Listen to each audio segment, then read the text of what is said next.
Ini saudara, visual yang Anda saksikan di layar kaca adalah visual dari kantor DPP Partai Nasdem. Pasangan Amin, Anies Mohaimin, sudah bersiap akan berangkat ke kantor KPU. Pasangan yang terus konsisten mengusung narasi perubahan ini juga nanti akan disambut oleh sejumlah massa yang lumayan besar di kantor KPU yang sudah berkumpul sejak subuh tadi, sejak dini hari tadi. Berbagai elemen akan menyambut mereka, mulai dari kader partai, ada partai-partai mengusung mereka, tentu saja dari kader partai Nasdem, PKB dan juga PKS, sejumlah relawan, lalu juga simpatisan, dan mungkin juga ada masyarakat umum yang ingin melihat dan mungkin masih menimbang-nimbang juga nih Mas Diman. Masyarakat umum yang datang ke KPU ingin lihat ada apa ini, lalu menimbang-nimbang juga bagaimana sosok Anies Mohaimin ini bisa mempengaruhi pilihan mereka nantinya. Ini yang belum punya pilihan, ya betul. Bisa jadi ya sedang menganalisis begitu ya pergerakannya Anies Mohaimin. Nah, yang ingin saya tanyakan juga Mas Diman, saat ini kan fenomena relawan juga cukup, ya boleh dikatakan signifikan sejak era Presiden Jokowi menyalonkan diri dulu 2014. Sepertinya relawan-relawan yang lain ini bermunculan. Kalau dulu Jokowi banyak ada relawan projo, Jokowi mania dan sebagainya. Nah, ini sekarang di Pilpres 2024 untuk 3 pasangan calon sepertinya relawan-relawan ini juga bermunculan gitu. Nah, signifikansi relawan yang mendukung pasangan Anies Baswedan dan Muhaimin Iskandar, apakah nantinya juga atau saat ini juga linear dengan kelompok besar yang menamakan 212 tadi untuk mendukung Anies? Iya, bisa jadi, tetapi pada dasarnya begini, publik itu kan pada dasarnya tidak dekat dengan partai politik. Sementara pengusung utama yang resmi terhadap calon presiden ini adalah partai politik. Tetapi yang merasa dekat dengan partai politik ya kurang dari 20-an%. Jadi sangat banyak. Umumnya orang tidak merasa bagian dari partai politik. Saya kira ini yang mendasari kenapa muncul gerakan atau organisasi di luar organisasi resmi pengusung capres yang kemudian disebut sebagai relawan. Jadi ada konteksnya ya, di mana memang mereka yang kritis terhadap partai politik mungkin tidak bisa ditampung oleh partai politik untuk mendukung. Kemudian yang kedua juga sebenarnya tadi disebut bahwa mungkin sebagian yang hadir di sini juga melihat ya menganalisis dulu gitu. Akan memilih atau tidak. Memang di dalam survei kita juga menemukan bahwa swing voters atau yang kemungkinan mengubah pilihan dari mereka sekarang memilih tapi kemungkinan mengubah pilihan itu sekitar 30-an%. Oh, lumayan besar ya? Besar, dan masih ada 10% yang undecided voters yang belum menentukan pilihan. Ya. Jadi sekitar 40% sebenarnya ruang bagi capres dan cawapres untuk kemudian bisa bermanuver di sana untuk meraih dukungan atau menambah dukungan yang sekarang sudah ada.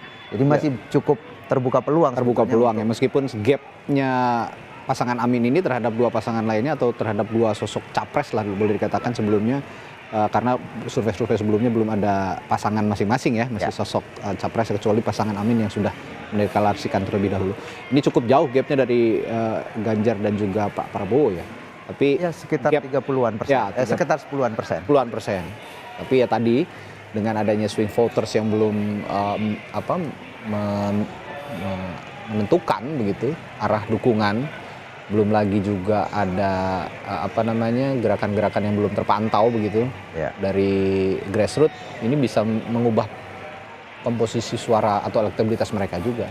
Ini yang sama-sama diperebutkan tidak hanya oleh pasangan Amin tapi juga pasti oleh pasangan Ganjar Mahfud dan juga nanti Pak Prabowo dengan pasangannya yang belum mendeklarasikan bakal cawapresnya begitu.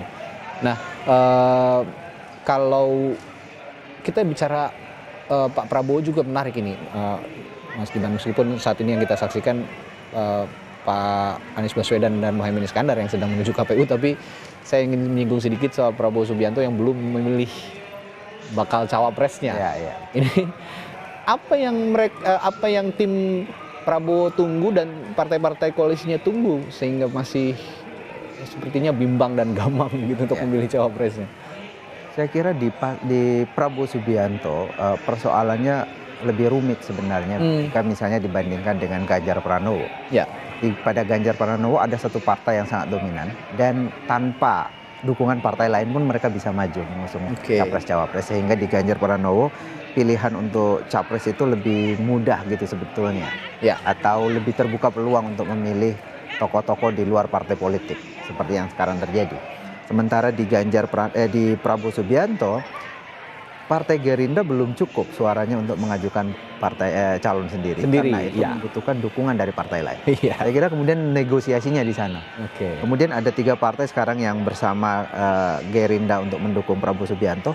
Masing-masing dari partai itu datang dengan proposal cawapres. Golkar datang dengan Airlangga Hartarto. Demokrat saya kira juga masih mengusulkan AHY, juga PAN mengusulkan Erick Thohir. Jadi rumit sekali.